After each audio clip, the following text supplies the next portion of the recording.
Hello friends, welcome to clean eating recipes.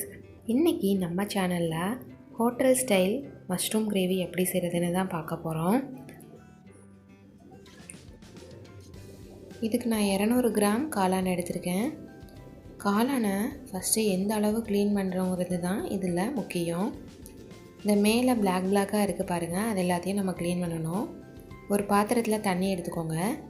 அதில் இந்த காளான் எல்லாத்தையும் சேர்த்து நல்லா ஒரு அலசிட்டு மேலே பிளாக்காக இருக்கிறத இந்த மாதிரி கையிலையே தேய்க்கவே அது நமக்கு திரளாக வந்துடும்.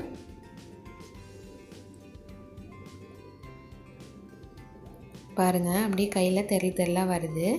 இந்த மாதிரியே நீங்களும் எல்லா காளானையும் க்ளீன் பண்ணி எடுத்துக்கணும்.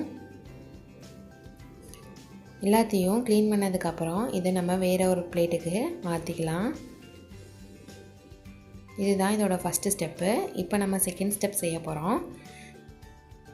ஒரு பவுலில் தண்ணி எடுத்துக்கோங்க. அதில் ஒரு லெமனை பிழிஞ்சு விட்டுக்கோங்க. லெமனில் இருக்க சிட்ரிக் ஆசிட் காளானில் எந்த ஒரு பாக்டீரியா ஃபங்கஸ் எது இருந்தாலுமே அதை க்ளீன் பண்ணி விட்டுரும். ஸோ நம்ம லெமனை பிழிஞ்சு அதில் நம்ம காளானை ஆட் பண்ணிக்கலாம். இதுதான் இதில் லெமனில் போட்டு கரெக்டாக ஒரு 2 நிமிஷம் ஊற விட்டுருங்க.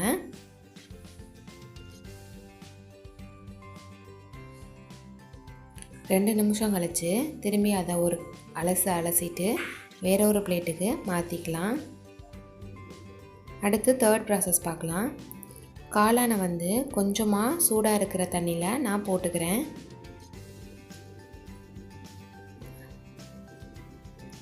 லாஸ்ட்டாக சூடான தண்ணியில் போட்டு அதையும் ஒரு அலசி எடுத்துக்கோங்க. ரொம்பவே சூப்பராக நம்ம க்ளீன் பண்ணி எடுத்தாச்சு. இது எல்லாத்தையும் இந்த மாதிரி குட்டி குட்டியாக கட் பண்ணி எடுத்துக்கோங்க. இப்போ இது கிரேவிக்கு தேவையான மசாலாவை நம்ம கிரைண்ட் பண்ணி கொண்டு வரணும். இதுக்கு ஒரு துண்டு இஞ்சி, 8 பல் பூண்டு எடுத்திருக்கேன். அது கூடவே 2 தக்காளியும் ஆட் பண்ணிக்கோங்க. 2 ஸ்பூன் தயிர் ஆட் பண்ணிக்கோங்க. 10 போல் முந்திரி பருப்பு எடுத்து அரை மணி நேரம் ஊற வச்சுருந்தேன். அதையும் சேர்த்து எல்லாத்தையும் ஃபைன் பேஸ்ட்டாக அரைச்சி எடுத்துக்கோங்க. இப்போ கடாயில் 2 ஸ்பூன் ஆயில் சேர்த்துக்கோங்க. ஆயில் சூடானதும் நான் அதில் 1 ஸ்பூன் ஜீரகம் ஆட் பண்ணிக்கிட்டேன். ஜீரகம் பொரிஞ்சதும் 2 பெரிய வெங்காயம் குட்டி குட்டியாக கட் பண்ணி வச்சுருக்கேன். அதையும் இதில் ஆட் பண்ணிக்கோங்க.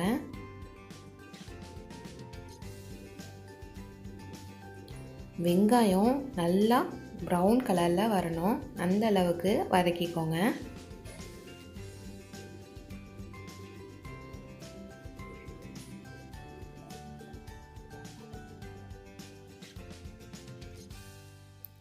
பாருங்கள், நல்லா ப்ரௌன் கலரில் வந்துருச்சு. இப்போ இதில் நான் 1/4 ஸ்பூன் மஞ்சள்தூள், 1 ஸ்பூன் மிளகாய்த்தூள், 1/4 ஸ்பூன் கரம் மசாலா ஆட் பண்ணிக்கிறேன். 1 ஸ்பூன் மல்லித்தூளும் ஆட் பண்ணிக்கோங்க. எல்லாத்தையும் சேர்த்து நல்லா வதக்கி விட்டுக்கலாம். மசாலாவை சேர்த்து 1 நிமிஷம் நல்லா கலந்து விட்டுக்கோங்க. இப்போ இதில் அரைச்சி வச்சுருக்க பேஸ்ட்டையும் ஆட் பண்ணி நல்லா கலந்து விட்டுக்கலாம்.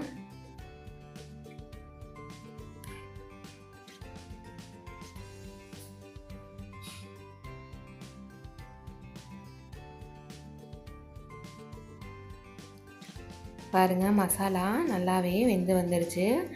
வெங்காயம் பூண்டோட பச்சை வாசனை எல்லாமே போயிடுச்சு.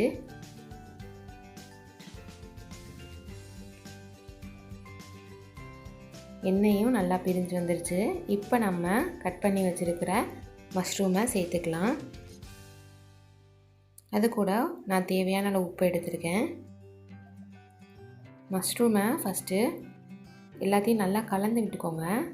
எடுத்த உடனே தண்ணி ஆட் பண்ணக்கூடாது. ஒரு 2 மினிட்ஸ் இது மசாலாவோடையே வேகட்டும். அதுக்கப்புறமா நம்ம தண்ணி ஆட் பண்ணலாம்.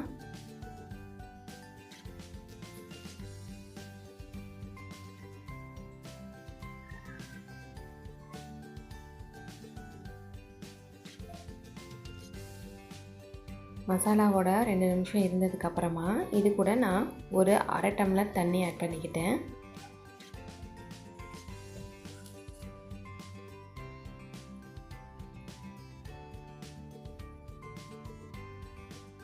ஓரங்களில் இருக்க மசாலா எல்லாத்தையும் சேர்த்து கலந்து விட்டு இதை ஒரு 10 மினிட்ஸ் லோ ஃப்ளேம்லேயே வச்சுக்கோங்க.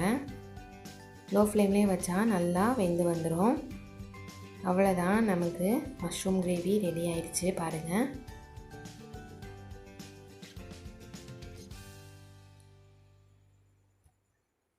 ஃபைனலாக இது கூட கசூரி மேத்தியும் கொரியாண்டரும் ஆட் பண்ண போகிறோம். கசூரி மேத்தி இல்லை அப்படின்னா நீங்கள் அரை லெமனை புழிஞ்சு விட்டுக்கலாம்.